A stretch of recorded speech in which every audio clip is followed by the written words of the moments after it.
2023-এর বোলপুর পৌষ মেলা অ্যাটেন্ড করার জন্য প্রথমে চলে যাই আমরা এটিএমে।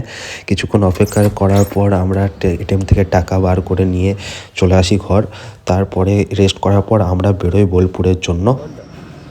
3:20 বাজে, এখন আমরা সিউড়ি থেকে বেরোতে চললাম। আর 3 বছর পর আবার সেই ভুবনডাঙ্গার মাঠে, বড় মাঠে, মেলার মাঠে আজকে মেলা বসতে চলেছে। তো সবাই, আশা করি সবাই এক্সাইটেড, আর আমিও খুব এক্সাইটেড। চলুন দেখা যাক পৌঁছাতে কতক্ষণ লাগে। চল, আশা করছি সবাই যারা সিউড়িতে থাকেন তারা নিশ্চয়ই বোলপুরের রাস্তা অবশ্যই চেনেন। তাও আমি একবার বলে দিচ্ছি, হারচেন বাজার থেকে আমরা চলে এলাম পুরন্দপুরের রাস্তায়। পুরন্দপুরের ওই মোড়টা থেকে আমরা কেটে যাব পাড়ুইয়ের দিকে। পাড়ুইয়ের যে রাস্তাটা, যেটা সোজা বোলপুর চলে যাচ্ছে, ওই দিকে কেটে যাব। এটাই হচ্ছে সেই পুরন্দপুরের মোড়, যেখান থেকে আমরা ডান দিকে পাড়ুইয়ের রাস্তায়, মানে যেটা বোলপুরের রাস্তা, সেটাতে কেটে যাব।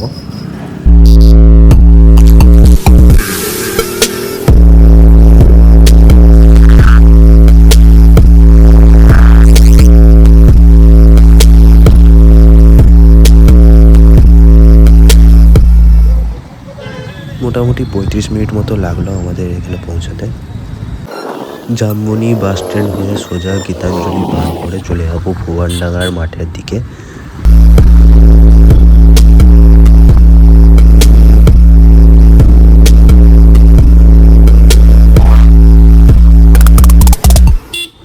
এখন এই মোড়টা থেকে আমরা ভুবনডাঙ্গা মাঠের দিকে বাঁ দিকে কেটে যাব। সব মোড়ে মোড়ে চারিদিকে পুলিশ আছেন, ওয়েস্ট বেঙ্গল পুলিশ, আমাদের এই মেলাটাকে সুস্থভাবে পরিচালনা করার জন্য। খুব ভালো লাগলো সেটা দেখে। প্রায় চলে এসেছি ভুবনডাঙ্গা মাঠের দিকে আমরা। রাস্তার ডান দিকে বাঁ দিকে সব দিকে লোক যাওয়া আসা করছেন। আশা করছি খুব ভালোই ভিড় হয়েছে। আপনারা ডান দিক বাঁ দিক দুদিকে আপনার পার্কিংয়ের জায়গা পেয়ে যাবেন মোটর ভেহিকেল পার্ক করার জন্য। তো আমরাও সঠিক জায়গা থেকে পার্ক করার জায়গাটা খুঁজছি, যে না কোথায় পার্ক করা যায়। আমরা আরও একটু এগিয়ে যাব, কারণ এখানে পার্ক করতে চাইছি না। আমরা সামনে একটা দিক থেকে শুরু করতে চাই, মিডিল দিক থেকে ঢুকতে চাইছি না, একদম একটা পয়েন্ট থেকে স্টার্ট করতে চাইছি। আমরা এবার মেলাতে ঢুকতে চললাম। আর দেখুন, আপনারাও দেখুন কি বসেছে না বসেছে সব কিছু ডিটেলসে।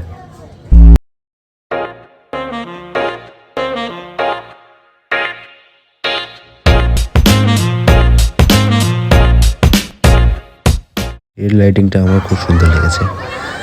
এটা যখন নপুর দিয়ে যাচ্ছে, পেছনে যে লাইটিংটা রয়েছে কালারফুল, হেভি লাগছে, স্টার স্টার ডিজাইন করা। আশা করি আপনারা সবাই এসে চাপবেন। এটা হচ্ছে আমাদের ছোটোবেলাকার বলবো না, বড় হয়ে যাওয়ার পর সব থেকে বড় একটা স্বপ্ন আছে, এটাতে চাপবো। কেউ তো চাপতে দেয় না, এখানে রেস্ট্রিকশন থাকে, একটা বয়স অবধি চাপতে দেয়। তবে প্রথম কথা এটা মাথায় রাখবেন, এখানে এক ফোঁটাও নেটওয়ার্ক কাজ করছে না, একে অপরকে ফোন করতে পারবেন না। তো অবশ্যই সবাই একসাথে থাকবেন। আর বাচ্চা বা কেউ যদি থাকে ছোটো বয়সী কেউ, তাদেরকে একদম সাথে রাখবেন, বা তাদের কাছে আপনার ফোন নাম্বার বা অ্যাড্রেস ওটা অবশ্যই রেখে দেবেন। যদি ভুলবশত যদি হারিয়ে যায় তো খুব হেল্প হবে। কারণ কি, এখানে একটুও নেটওয়ার্ক কাজ করছে না, হয়তো কল চলে যাচ্ছে কিন্তু কোনো আওয়াজ আসবে না। ফোনপে, আর দ্বিতীয় কথা হচ্ছে ফোনপে পেমেন্ট এখানে একবারেই কাজ করবেন না, তো অবশ্যই ক্যাশ ক্যারি করবেন। মেলার ভেতরে খুব একটা ঠান্ডা নেই, ভেবেছিলাম ঠান্ডা হবে, বাট অতটা ঠান্ডা নেই। যেটা তখন বলছিলাম, এটাতে চাপার স্বপ্ন, এটা একভাবেই পূর্ণ করা সম্ভব। যখন ইনকামটা হবে তখন নিজেই কিনবো আর নিজেই চাপ। আর যারা চাপতে চাও, যাদের আশা পূর্ণ হয়নি, আমার সঙ্গে কন্ট্যাক্ট করো, তাদেরকেও আমি চাপাবো, অবশ্যই চাপাবো। কিছু কিছু জিনিস আছে যেগুলো খুবই ইউনিক বসেছে এই মেলাতে, যেটা বোলপুরের মেলায় এসে অবশ্যই একবার না একবার টেস্ট করা উচিত, বা একবার না একবার দেখা উচিত। সেগুলোকে আমি দেখাবো। এটা হচ্ছে তন্দুরি চা, আশা করি অনেকেই জানবেন। যারা জানেন না তারা দেখে নিন। আর এটার প্রসেসটা পুরোটাই আলাদা।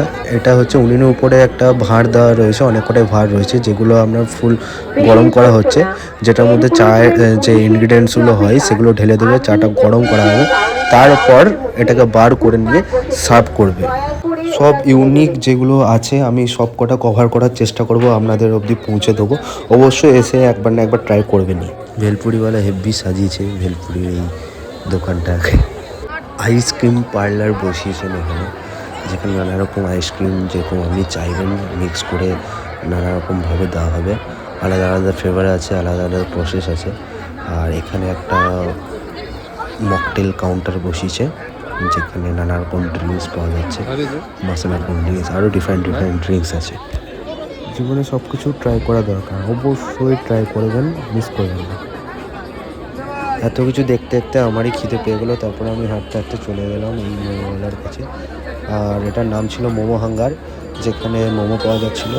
আর জিজ্ঞেস করলাম যে কী কী মোমো আছে, তো পনির মোমো আর চিকেন মোমো শেষ হয়ে গেছিলো, তাই 2 প্লেট ভেজ মোমো নিয়ে নিলাম। রেটটাও ঠিকঠাক ছিল, 40 টাকা পার প্লেট নিল। 2 প্লেট আমরা নিয়েছিলাম। আর কিছুক্ষণ ওয়েট করার পর মোটামুটি 2-3 মিনিট পর দাদা আমাদেরকে দিয়ে দেয় 2 প্লেট মোমো, আর খেতেও খুব ভালোই ছিল। তারপর আমরা দেখতে পাই একটা স্পাইরাল পটেটোর দোকান, যেটা আশা করি সবাই দেখেছেন, ফেসবুক বা ইউটিউবে অনেক ভাইরাল হয়েছিল। তো তার জন্য আমরাও 2টো স্পাইরাল পটেটো কিনতে চলে যাই। এটাও ট্রাই করলাম, 50 টাকা করে নিল 1 প্লেট, আর টেস্ট ঠিকঠাকই ছিল। তারপরে দেখতে পাই একটা ফিশ ফ্রাইয়ের দোকান, যেখানে নানা ধরনের ফিশ পাওয়া যাচ্ছে, নানা রকম রেসিপির, উইথ সামথিং এক্সট্রা চিকেন টিকেন এইসবও পাওয়া যাচ্ছে, বাট স্পেশালি ফিশেরই আইটেমগুলো রয়েছে। তারপরে আস্তে আস্তে আবার অ্যাঙ্গারের দিকে চলে আসি। আর এখানে অনেক ভিড় জমেছিল, কারণ এখানে সবাই ভিডিও করছিল, সবাই দেখছিল। কারণ কি, এর মধ্যে কিছু লোক চলেছিল যারা তো খুবই চিল্লাচ্ছিল। তার মধ্যে একটা লোক, হ্যাঁ, ও ফার্স্ট রয়ে বসেছিল, সে নিজের এক হাতে চোখ কান সব বন্ধ করে দিয়েছে। হ্যাঁ, প্রচণ্ড পরিমাণে ভয় পেয়ে গেছিলো। ও তো মনে হয় জীবনে না চাপবে, আর না মনে হয় যারা বন্ধু বা যারা পরিবারের কেউ আসবে তাদেরকে ওরা চাপতে দেবে। ও পুরো শেষ, সবাই সে মজাটা নিচ্ছিল, হেভি লাগছিল। যারা এইসব চাপতে পছন্দ করেন অবশ্যই এটা ট্রাই করতে পারেন। এটা খুবই ইউনিক আছে আর খুবই ভালো। এখানে ম্যাক্সিমাম জন সবাই ট্রাই করছে এটাতে চেপে, আর আশা করি সবারই ভালো লেগেছে, আপনারও ভালো লাগবে। আমি যেগুলো ভিডিওতে কভার করেছি সব ইউনিক, সবগুলোই কিন্তু ট্রাই করবেন। তারপরে হঠাৎ একটা স্মোকি বিস্কুটের একটা স্টল দেখি, তো ইউনিক লাগলো খুবই। যেটা দাদাকে জিজ্ঞেস করলাম যে এটাতে কী দেওয়া আছে, তো বললো যে লিকুইড নাইট্রোজেন দেওয়া আছে। আর খুব ঠান্ডা হয় বিস্কুটটা, খেলাম আর সুন্দরভাবে ধোঁয়া বেরোতে লাগলো মুখ দিয়ে, তো হেভি লাগলো। এটাও আপনারা ট্রাই করতে পারেন, এটাও মেলাতে ইউনিক আছে। তারপরে ভাবলাম যে ঘরের লোকের জন্য কিছু শপিং করা যাক, যেটা ভেবে এসেছিলাম যে দিদি দাদাদের জন্য কিছু কিনবো। তো একটা জ্যাকেটের দোকান দেখতে পাই, হ্যাঁ, তো সেখানে আমরা যাই কিছু জ্যাকেট কেনার জন্য। তো দাম টাম জিজ্ঞেস করি ভেতরে গিয়ে যে কেমন কি দাম আছে জ্যাকেটগুলোর। আর বেছে বেছে ভেতর দিয়ে গেলাম, জ্যাকেটটা দেখতে সুন্দর লাগছিলো। তো তার মধ্যে একটা জ্যাকেটের দাম জিজ্ঞেস করি, রেটটাও ঠিকঠাক হয়ে যায়। তারপরে যখন টাকা দিতে যাই তখনই প্রবলেমটা হয়ে যায় কি, আমার টাকাটা আর খুঁজে পাই না। অনেক খোঁজাখুঁজি করলাম, যেটা বার করেছিলাম, আর আমার স্পষ্ট মনে আছে আমি নিয়ে এসেছি, ঠিকঠাক করে নিয়ে এসেছিলাম। কিন্তু আর সেটা কেনা হলো না, কারণ আমি যে টাকাটা নিয়ে এসেছিলাম সেটা আর পাচ্ছিলাম না যখন পেমেন্ট করার সময় হলো। আর এটা ভিডিও করতে দিচ্ছিলাম বলে এটা ঠিক করে দেখাতে পারলাম না, শুধু এইটা দেখাবো যে আমার এটা আর তার পাশের গ্রে কালারের জ্যাকেটটা পছন্দ হয়েছিল। তারপরে রাস্তার দিকে খুঁজতে লাগলাম, যে পাশে আমরা গেছিলাম, ডান দিক বাঁ দিক এদিক ওদিক খুঁজতে লাগলাম, বাট টাকাটা তো পাওয়া যাচ্ছিলই না। ভেবেছিলাম যে আর পাওয়া যাবে না, তাও একটু চেষ্টা করছিলাম যদি পেয়ে যাই বাই চান্স, কারণ একটু অ্যামাউন্টটা বেশি ছিল। হ্যাঁ, তো ভাবছিলাম যদি পেয়ে গেলে খুব ভালো হয়, কারণ অনেক আশা নিয়ে এসেছিলাম যে ঘরের লোকদের জন্য কিছু কিনবো জ্যাকেট, যেটা ভালোও লেগেছিলো। আর কিছু করার নেই, কপালটাই খারাপ ছিল। তাও এদিক ওদিক খোঁজার অনেকটাই চেষ্টা করলাম পুরোটা, আর অনেকজনকে জিজ্ঞাসাও করলাম, কিন্তু সে তো আর পাওয়া যাবে না জানতামই, তাও মন তো আর মানতে চাই না, আপনারাও জানেন। এদিক ওদিক খোঁজার পর অনেকটাই যাওয়ার পর আর পেলামই না যখন, তখন মনটা খারাপ করতে লাগলো। তারপরে ভাবছিলাম যে দিনটাই খারাপ চলে গেল, অনেক কিছু চিন্তাভাবনা আসছিল। যে বেকার এই টাকাটা। আর এখানে বারবার করে বলছিল প্রথম থেকেই যে টাকা পয়সা সাবধানে রাখবেন। আর আমি ভিডিওতে হয়তো ক্যাপচার করতে পারিনি, যারা মেনলি সাইড ব্যাগ নিয়ে আসছেন তাদেরকে পুরো ফলো করছে, কিছু কিছু লোক রয়েছে পুরো ফলো করছে, তারা কিন্তু একদমই সাবধানে থাকবেন, ঠিক আছে? তারা একদমই সাবধানে থাকবেন। যদিও বা এখানে পুলিশ প্রশাসন খুব ভালোভাবে গার্ড দিচ্ছেন, পরিচালনা করছেন, তাও নিজেরা একটু সাবধান থাকবেন, নিজের সেফটি নিজের হাতেই। তো অবশ্যই সাবধানভাবে থাকবেন, আর টাকা পয়সা একদম সাবধানভাবে রাখবেন, কারণ এখানে চুরি খুবই বেশি হচ্ছে।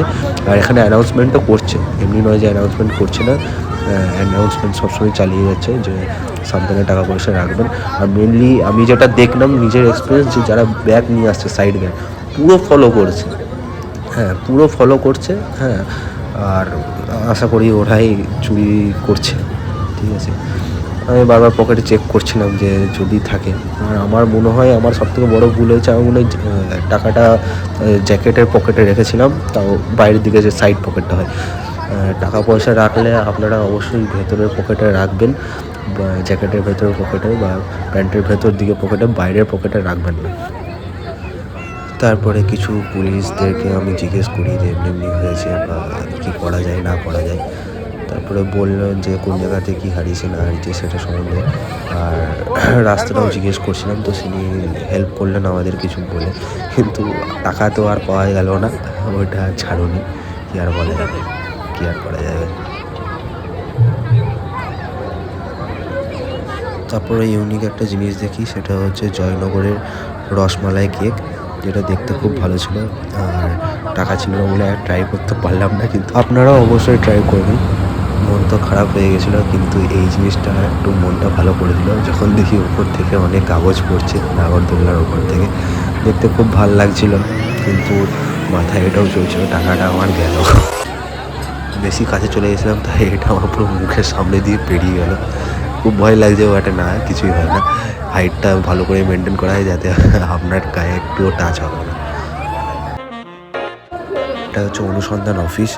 যারা এখানে একে অপরকে যাদের সাথে এসছেন তাদেরকে খুঁজে পাচ্ছেন না, তারা এখানে বলতে পারেন, আবেদন করতে পারেন যে এই নাম, এই জায়গা থেকে এসছি, তো তারা হেল্প করবে তাকে খুঁজে দেওয়ার জন্য অ্যানাউন্সমেন্ট করে। তারপর আমরা পার্কিং থেকে গাড়িটা বার করে নিয়ে সিউড়ির দিকে বেরোলাম। এখন প্রায় বাজছে মোটামুটি 8টা, আর দুপাশেই ভালোই জ্যাম রয়েছে, তাই আস্তে আস্তে যেতে হচ্ছে।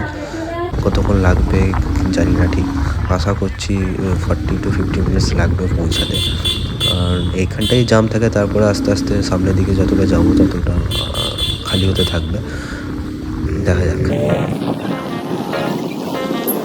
ওখানে অতটা ঠান্ডা ছিল না, এবার যতটা সিউড়ির দিকে এগোতে চললাম ততটাই ঠান্ডা বাড়তে চললো, খনখনে ঠান্ডাটা এবার লাগছে। ওখানে একটুও ঠান্ডা নেই বলতে গেলে, ঠান্ডা আছে একটুও বলবো না, কিন্তু এতটা ঠান্ডা নেই। আমরা সিউড়ি পৌঁছে গেলাম, আর এখন 8:50 বাজছে, মোটামুটি 50 মিনিট তো ওই মেলার মাঠ থেকে পৌঁছাতে তো লাগলো, কারণ জ্যাম ছিল মাঝখানে, আর রাত হয়েছে, তাই আস্তে আস্তে আমরা চলে এলাম। তারপরে বাঁদিকে ওই রেল ওভারব্রিজটার দিকে চোখ পড়ে, তো দেখি ওপরে কাজ চলছে, কিছু লোক ওপরে রয়েছে যারা কাজ করছেন রাত্রের বেলায়, তো দেখে খুব ভালো লাগলো। যত তাড়াতাড়ি কমপ্লিট হয়ে যাবে তত তাড়াতাড়ি সিউড়ি সবারই জন্য খুব খুব মঙ্গল। খুব অসুবিধা হয় এপাশ দিয়ে বেরোতে, জ্যাম থাকে, রাস্তাটাও খুব খারাপ, তো এটা একটা গুড নিউজ ছিল, দেখে খুব ভালো লাগলো। আর সবাইকে গুড নাইট। সবাইকে একটু শেয়ার করে দেবেন যাতে বোলপুর মেলায় দেখি কি ইউনিক জিনিস এসছে সেটা যাতে মিস না করে যায়, তো প্লিজ শেয়ার করুন।